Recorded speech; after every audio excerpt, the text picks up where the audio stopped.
உமது கிருபையின்படியே என்னை உயிர்ப்பியும், அப்பொழுது நான் உம்முடைய வாக்கின் சாட்சியைக் காத்து நடப்பேன். சங்கீதம் 119 சங்கீதம் 88 வசனம். உமது கிருபையின்படியே என்னை உயிர்ப்பியும், அப்பொழுது நான் உம்முடைய வாக்கின் சாட்சியைக் காத்து நடப்பேன். சங்கீதம் 119 சங்கீதம் 88 வசனம்.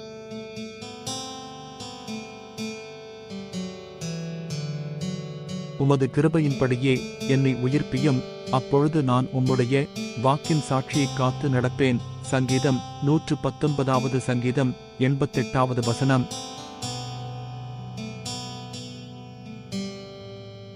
உமது கிருபையின்படியே என்னை உயிர்ப்பியும், அப்பொழுது நான் உம்முடைய வாக்கின் சாட்சியைக் காத்து நடப்பேன். சங்கீதம் 119 சங்கீதம் 88 வசனம்.